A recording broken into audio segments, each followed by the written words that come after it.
കലാകാരി അഭിനേത്രിയായ കുമാരി ഹണി റോസിന്റെ പരാതിയിൽ അറസ്റ്റിന് സാധ്യതയുണ്ടെന്ന് കണ്ട് ബഹുമാനപ്പെട്ട കേരള ഹൈക്കോടതിയെ മുൻകൂർ ജാമ്യത്തിനായി സമീപിച്ചിട്ടുണ്ട്. ശനിയാഴ്ചയാണ് ആ ഫയലിംഗ് നടത്തിയത്. കാര്യം അന്ന് രാവിലെയാണ് ഹണി റോസ് നേരിട്ട് എറണാകുളം സെൻട്രൽ സ്റ്റേഷനിലെത്തി പരാതി കൊടുത്തുവെന്ന് മാധ്യമങ്ങളിൽ നിന്ന് അറിയാൻ കഴിഞ്ഞത്. ഇന്ന് ഉച്ചയ്ക്ക് 1:15 കൂടി ഹൈക്കോടതി കേസ് മെൻഷൻ ഇട്ട് കേസ് പരിഗണിക്കുമെന്നാണ് വിശ്വസിക്കുന്നത്, അല്ലെങ്കിൽ അതിനാണ് ശ്രമിക്കുന്നത്.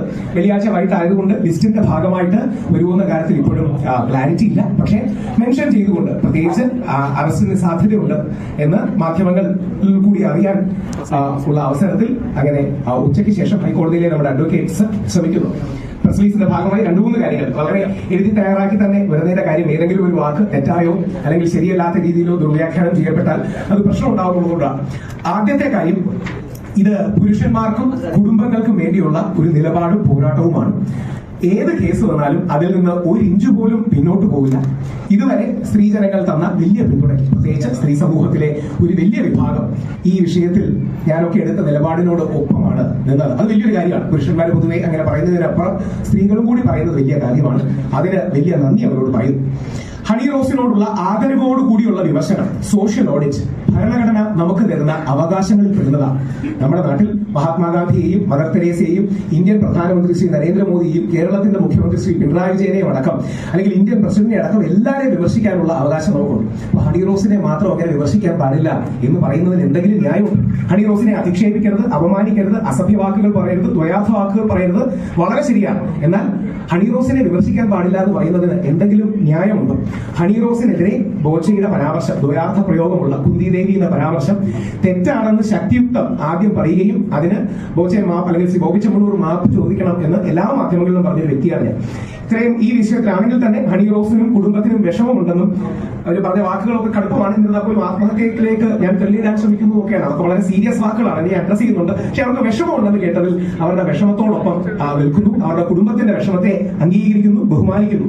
പക്ഷെ ഞാൻ ഉയർത്തിപ്പിടിക്കുന്നത് മൗലിക അവകാശമായ ആർട്ടിക്കിൾ 19ന്റെ 2 പരിധിയിൽ വരുന്ന ഡീസൻസി എന്ന ഭരണഘടന ഉയർത്തിപ്പിടിക്കുന്ന ആശയത്തെയാണ് ഞാൻ മുമ്പോട്ട് വെക്കുന്നത്. ഹണി റോസിനെതിരെയുള്ള സൈബർ ബുള്ളിയും തികച്ചും തെറ്റാണ്. അത് നിയമ നടപടി എടുക്കേണ്ട കാര്യമാണ്. അതിനൊന്നും ആർക്കും തർക്കമില്ല. പക്ഷേ ഫെയർ ക്രിറ്റിസിസം, മാന്യതയോടുകൂടിയുള്ള വിമർശനം, സോഷ്യൽ ഓഡിറ്റ് തുടങ്ങിയ കാര്യങ്ങൾ സമൂഹത്തിലെ ഒരു വസ്തുതയാണ്. ഇനി ഹണി റോസ് പറഞ്ഞ 2-3 കാര്യങ്ങളിലൂടെ ചിലരെങ്കിലും ഒരു പക്ഷേ അത് കണ്ടു കാണണം. രാഹുൽ ഈശ്വർ ഓർഗനൈസ്ഡ് ക്രൈമിന്റെ ഭാഗമായി ഹണി റോസിനെതിരെ പൊതുബോധം തിരിക്കുകയും അവരെ ആത്മഹത്യയിലേക്ക് തെളിയിടുകയും ഒക്കെ ചെയ്യുന്നതാണ്. ഈ ഓർഗനൈസ്ഡ് ക്രൈം പോലെയുള്ള കടുപ്പമുള്ള വാക്കുകൾ പറയുന്നത് ശരിയാണോ എന്ന് ഹണി റോസിനെ സപ്പോർട്ട് ചെയ്യുന്നവരും ചിന്തിക്കണം. ഓർഗനൈസ്ഡ് ക്രൈം എന്നൊക്കെ പറഞ്ഞാൽ വളരെ ഗൗരവമുള്ള ഗ്രാവിറ്റിയുള്ള വാക്കുകളാണ്. അതായത് ഓർഗനൈസ്ഡ് ക്രൈം എന്ന് പറഞ്ഞാൽ നമ്മൾ ബോളിവുഡിലൊക്കെ നിൽക്കുന്ന, അല്ലെങ്കിൽ നമ്മുടെ ഒരു കാലത്ത് മാഫിയ നിയന്ത്രിക്കപ്പെട്ട കാലഘട്ടത്തിൽ ഓർഗനൈസ്ഡ് ആയിട്ട് ഒരു മാഫിയയും മറ്റും പ്രവർത്തിക്കുന്നത് പോലെയാണ്. അല്ല, സമൂഹത്തിൽ പല സ്ഥലങ്ങളിൽ നിന്ന് വിമർശനമില്ലേ? ഇത് കേട്ടാത്തൊന്നും രാഹുൽ ഈശ്വറാണ് ആദ്യമായിട്ട് ഹണി റോസിനെ വിമർശിക്കുന്നത്. സമൂഹത്തിൽ വ്യാപകമായിട്ടുള്ള വിമർശനം ഏറ്റവും സഭ്യമായ രീതിയിൽ ഞാൻ മുമ്പോട്ട് വെച്ചതാണ്. 2, ആത്മഹത്യ അടക്കമുള്ള സീരിയസ് ആയ വാക്കുകൾ വളരെ ആലോചിച്ച് വേണം പറയണം, വളരെ ആലോചിച്ച് പറയണമെന്ന് താഴ്മയെ അഭ്യർത്ഥിക്കുന്നു. കാര്യം അതിനൊരു കാര്യം കൂടെയുണ്ട്. മുഖ്യമന്ത്രിയും മുഖ്യധാരാ മാധ്യമങ്ങളും പോലീസും എല്ലാം സംരക്ഷണ കവചം ഒരുക്കുന്ന ഹണി റോസ് അബലയല്ല, പ്രിവിലേജ്ഡ് ആണ്, അതിശക്തയാണ് എന്ന് കൂടി മറക്കരുത്. അതായത് അവർക്കൊരു പ്രശ്നം വന്നപ്പോൾ, അവരുടെ പ്രശ്നം വളരെ ജനുവിനാണ്, അവർ ആ പ്രശ്നത്തിന്റെ പേരിൽ പരാതി കൊടുത്തു. ബോച്ചെ പറഞ്ഞ വാക്ക് തെറ്റാണ്.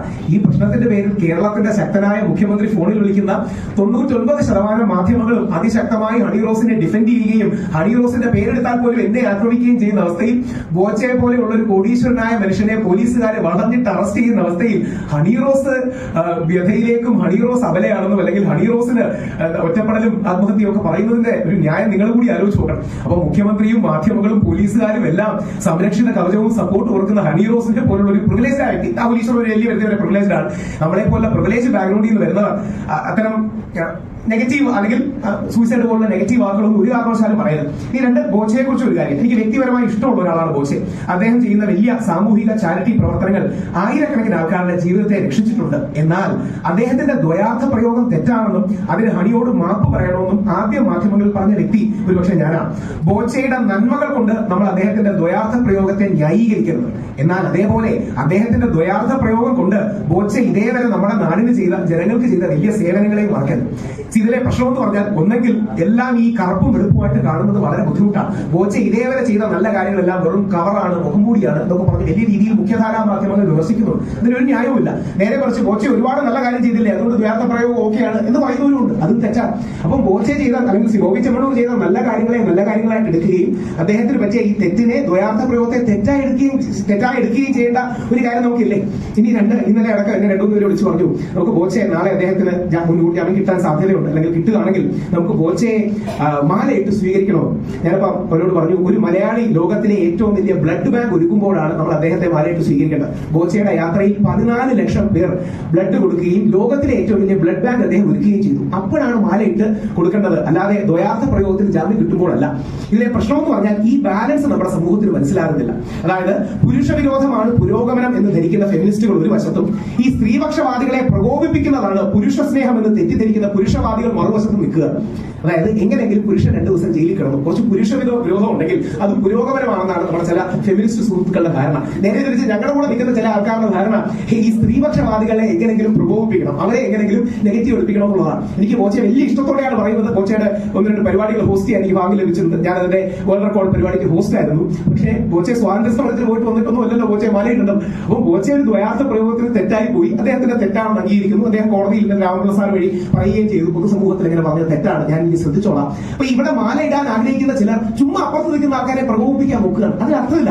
ബോച്ചയെ സപ്പോർട്ട് ചെയ്യണം, അല്ലെങ്കിൽ ബോച്ചയുടെ തെറ്റ് മനസ്സിലാക്കി അദ്ദേഹം അത് തിരുത്തണം എന്നുള്ള രീതിയിൽ സപ്പോർട്ട് ചെയ്യണം. ബോച്ചയുടെ നല്ല കാര്യങ്ങൾ ഉയർത്തിപ്പിടിക്കണം.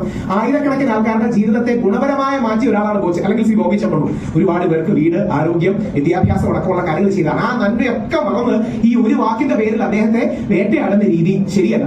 ഈ സാംസ്കാരിക സംവാദത്തിൽ സ്ത്രീ പുരുഷ ലൈംഗിക വ്യത്യാസങ്ങൾ അടക്കമുള്ള ശാസ്ത്രീയ കാര്യങ്ങൾ കൂടെ നമ്മുടെ സമൂഹം ചർച്ച ചെയ്യണം. ചില ആൾക്കാരെങ്കിലും ചോദിക്കുന്നുണ്ട്, പുരുഷന്മാരെങ്ങനെ ശരീരത്തിൽ വസ്ത്രം ചെയ്താൽ തെറ്റാണോ, അല്ലെങ്കിൽ പുരുഷന്മാർ ഇഷ്ടമുള്ള വസ്ത്രം ഇടുന്നില്ലേ? സ്ത്രീ പുരുഷ ശരീര ഘടന അടക്കമുള്ള കാര്യങ്ങളൊക്കെ ഒരുപാട് വ്യത്യാസമാണ്. ഇത്തരം കാര്യങ്ങളും കൂടെ നമ്മുടെ സാംസ്കാരിക ചർച്ചകളിൽ വേണം. അവസാനത്തിലേക്ക് പോകുമ്പോൾ ഈ ബാലൻസ് അല്ലെങ്കിൽ സന്തുലിതമായ മധ്യവർത്തി ഗാന്ധിയൻ നിലപാടുകൾ അത് ഉയർത്തിപ്പിടിക്കാൻ എനിക്ക് യാതൊരു കാരണവശാലും മടിയില്ല. കാരണം അത് ഈ സമൂഹത്തിന്റെ സാംസ്കാരിക ആരോഗ്യം, കൾച്ചറൽ ഹെൽത്തിന് ആവശ്യമാണ്. എന്റെ കയ്യിൽ ഗാന്ധിജിയെ പച്ചകുത്തി ഇരിക്കുന്ന ഒരു വ്യക്തിയാണ് ഞാൻ. അതേപോലെ എന്റെ മനസ്സിലും ഗാന്ധിജിയെ പച്ചകുത്തിയ ഒരു വ്യക്തിയാണ് ഞാൻ. ഈ സംസ്കാരത്തിന് വേണ്ടി അല്ലെങ്കിൽ ഈ ബാലൻസിന് വേണ്ടി എടുക്കുന്ന നിലപാടുകളുടെ പേരിൽ ജയിലിൽ കിടക്കാനും എനിക്ക് മടിയില്ല. അത് തിരുവനന്തപുരം പ്രശ്നം എന്ന് പറയുന്നതിൽ എനിക്കൊരു സന്തോഷം. 2018 ഇവിടെ ഇറങ്ങുമ്പോഴാണ് പോലീസ് ആദ്യമായിട്ട് എന്നെ അറസ്റ്റ് ചെയ്തുകൊണ്ടുപോകുന്നത്. ശബരിമല പ്രക്ഷോഭത്തിന്റെ കാലം 5 തവണ അറസ്റ്റ് ചെയ്യുകയും ചെയ്യും. അങ്ങനെ ഞാൻ ശരിയെന്നും സത്യമെന്നും വിശ്വസിക്കുന്ന കാര്യങ്ങളുടെ പേരിൽ ജയിലിൽ പോകാൻ എനിക്ക് യാതൊരു മടിയില്ല. അതുകൊണ്ട് അത്തരം ഈ കേസെന്നൊക്കെ പറഞ്ഞ് ചില ആൾക്കാർ ഭയപ്പെടുത്താൻ ശ്രമിക്കുന്നുണ്ടെങ്കിൽ അത് യാതൊരു അർത്ഥവുമില്ല. മുമ്പ് എടുത്ത നിലപാടുകൾ വിജയിച്ച ചരിത്രവുമാണുള്ളത്. അതായത് ഇന്ത്യയിലെ എല്ലാ ആൾക്കാരും എതിര് നിന്നിട്ടും, ഈ നാട്ടിലെ ഭരണകൂടവും ഭരണ സംവിധാനവും എതിര് നിന്നിട്ടും, ഇപ്പോഴിരിക്കുന്ന മുഖ്യമന്ത്രി തന്നെ അപ്പുറത്ത് എതിര് നിന്നിട്ടും, 10,000 പോലീസുകാർ അപ്പുറത്ത് നിന്നിട്ടും, വിശ്വാസത്തിന്റെ പാതയിലും സംസ്കാരത്തിന്റെ പാതയിലും ഞങ്ങൾക്ക് പോരാടി വിജയിക്കാൻ കഴിഞ്ഞത് പറയുന്ന സത്യമായതുകൊണ്ടാണ്. ഈ ഹണിറോസ് വിഷയത്തിൽ തന്നെ നോക്കിയാൽ മതി. 99% ആൾക്കാരും പറയാൻ ആഗ്രഹിക്കുന്ന, എല്ലാവർക്കും സത്യമാണെന്ന് അറിയാവുന്ന കാര്യങ്ങൾ ഞാൻ പറയുന്നേ ഉള്ളൂ. നമ്മൾ ഈ ചാനൽ ചർച്ചകളിലെ നമ്മുടെ മുഖ്യധാര മാധ്യമങ്ങളോട് ഞാൻ പറയാറുണ്ട്, നിങ്ങൾ കണ്ണടച്ചാൽ നിങ്ങൾക്ക് ഇരുട്ടാവും, ബാക്കിയുള്ളവർക്ക് ഇരുട്ടാവില്ല. അതുകൊണ്ട് ആ സത്യം സഭ്യമായ രീതിയിൽ തുറന്നു പറയുന്ന ഒരു വ്യക്തിയാണ് ഞാൻ. മുഖ്യമന്ത്രിയോടും കൂടി മുഖ്യമന്ത്രി സഖാശ്രീ പിണറായി വിജയന്റെ ഇന്നലത്തെ പ്രസ്താവന കണ്ടു. ഈ പശ്ചാത്തലത്തിലായിരിക്കും അദ്ദേഹം ഒരു നിലപാട് മുമ്പോട്ട് വെച്ചിട്ടുണ്ട്. സ്ത്രീകളുടെ അഭിമാനത്തെ ചോദ്യം ചെയ്താൽ കർശന നടപടി. മുഖ്യമന്ത്രിയുടെ ഇന്നത്തെ സ്റ്റേറ്റ്മെന്റ് ആണ്. അദ്ദേഹം എന്റെയും കൂടെ മുഖ്യമന്ത്രിയാണ്, നമ്മുടെയും കൂടെ മുഖ്യമന്ത്രിയാണ്. അതുകൊണ്ട് എനിക്ക് അദ്ദേഹത്തോട് ആഗ്രഹത്തോടെ ചോദിക്കാനുള്ളത്, ഈ പുരുഷന്മാരുടെ ആത്മാഭിമാനത്തെ ചോദ്യം ചെയ്താൽ, സ്ത്രീയുടെ അഭിമാനത്തെ ചോദ്യം ചെയ്താൽ കർശന നടപടി എന്ന് മുഖ്യമന്ത്രി പറയുകയുണ്ടായി. സ്ത്രീയെ നോക്കുകൊണ്ടോ വാക്കുകൊണ്ടോ അങ്ങനെ പ്രശ്നം ഉണ്ടാക്കിയാൽ അവർക്കെതിരെ കർശന നടപടി മുഖ്യമന്ത്രി ഇന്നലെ അദ്ദേഹത്തിന്റെ പാർട്ടി സമ്മേളനത്തിൽ പറയുകയുണ്ടായി. അപ്പൊ ഈ പുരുഷന്മാരുടെ ആത്മാഭിമാനത്തെയും പുരുഷന്മാരുടെ അന്തസ്സിനെയും ചോദ്യം ചെയ്താലോ? ഈ കഴിഞ്ഞ ഡിസംബർ 12, 2024 കേരള ഹൈക്കോടതി സ്ത്രീകൾക്ക് മാത്രമല്ല പുരുഷന്മാർക്കും അഭിമാനവും അന്തസ്സും ഉണ്ട് എന്നൊരു വിധിന്യായത്തിന്റെ ഭാഗമായി പ്രഖ്യാപിക്കുകയും ചെയ്തു. ഈ പശ്ചാത്തലം പറയുന്നത് പുരുഷന്മാർക്കെതിരെ വ്യാപകമായി അർദ്ധസത്യവും വ്യാജ പരാതികളുടെയും പശ്ചാത്തലത്തിലാണ്. ഉദാഹരണം, എനിക്കെതിരെ ഇന്നലെ വന്ന പരാതി, അവരെ അപായപ്പെടുത്താൻ ശ്രമിക്കുന്നു, അവരെ ആത്മഹത്യയിലേക്ക് തള്ളിവിടുന്നു, അവർക്കെതിരെ ഓർഗനൈസ്ഡ് ക്രൈം നടത്തും. എനിക്ക് തോന്നുന്നില്ല ആരോ എഴുതി കൊടുക്കുന്നതാണ്. നമ്മൾ ഞാൻ വക്കീൽ കൂടി ആയതുകൊണ്ട് വക്കീൽ ഭാഷ നമുക്ക് വായിച്ചാൽ മനസ്സിലാവും.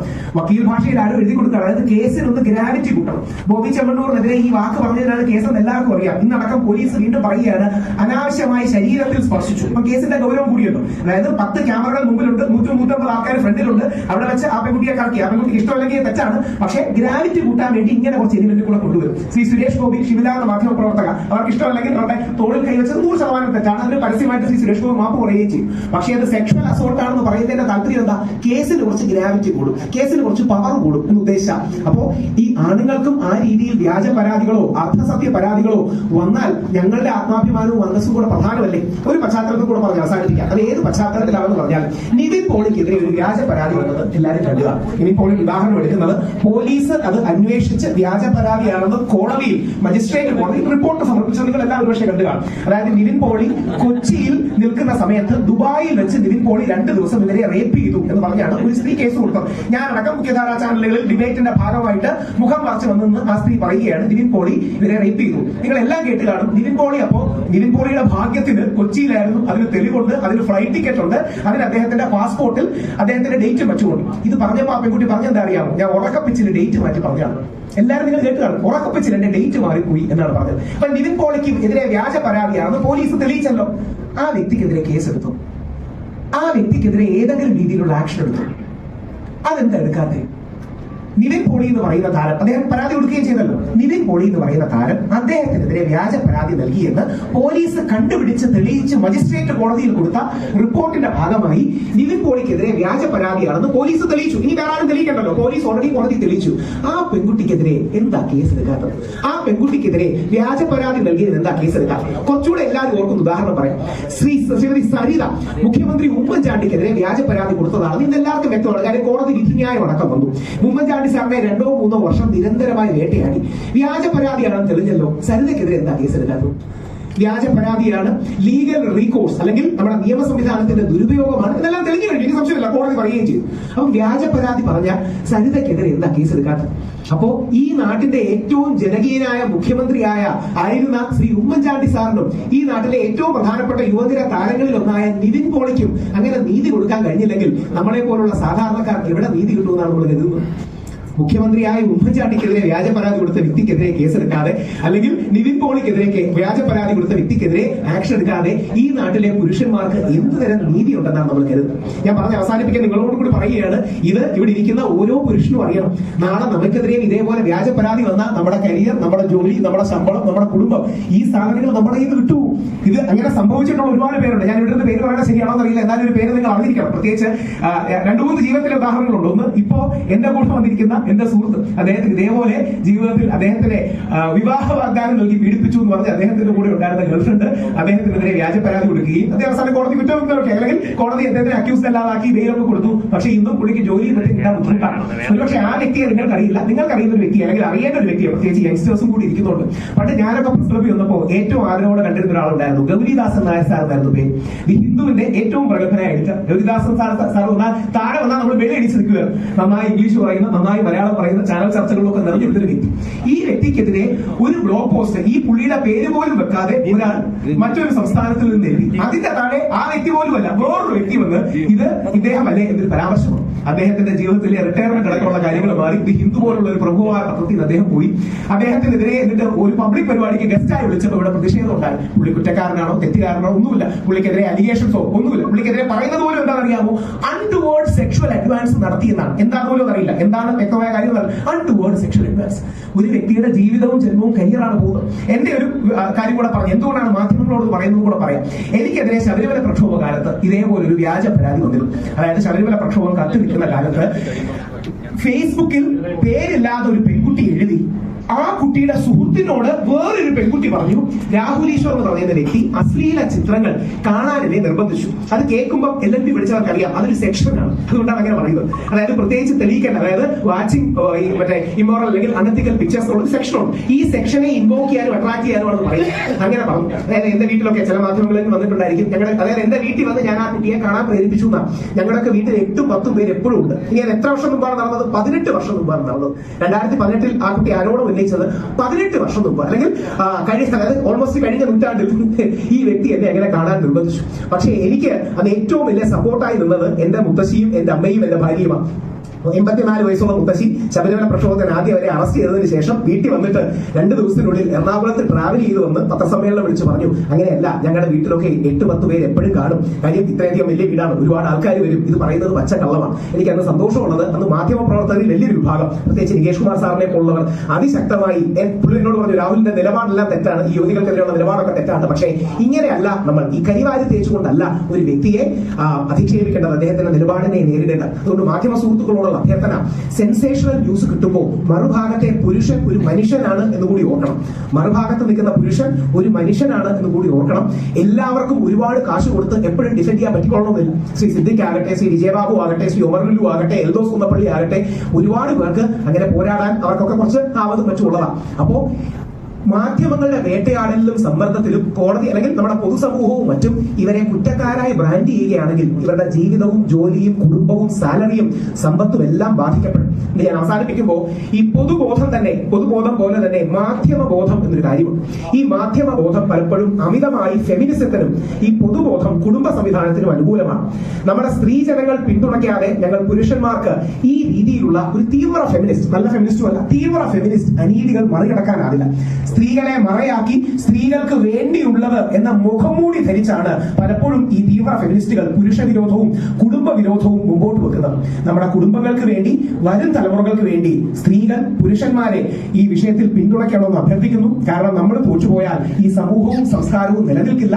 കുടുംബവും പുരുഷന്മാരും സഭ്യതയും സംസ്കാരവും ഈ സമൂഹവും നിലനിൽക്കാൻ ഈ എക്സ്ട്രീം ലിബറലിസം അല്ലെങ്കിൽ എക്സ്ട്രീം ഫെമിനിസം, യഥാർത്ഥത്തിൽ ഫൈറ്റ് ഈ തീവ്ര ഫെമിനിസത്തിനെതിരെയാണ്. ആ തീവ്ര ഫെമിനിസം നമ്മുടെ സമൂഹത്തെ നശിപ്പിക്കുകയുള്ളൂ. അതിനെ പ്രതിരോധിക്കേണ്ടത് ഓരോ പുരുഷന്റെയും ഓരോ സ്ത്രീയുടെയും ഓരോ കുടുംബത്തിന്റെയും കടമയാണ് എന്ന് മാത്രം പറഞ്ഞുകൊണ്ട് തെറ്റായ വാക്കുകളൊന്നും വന്നില്ല വിശ്വസിക്കും.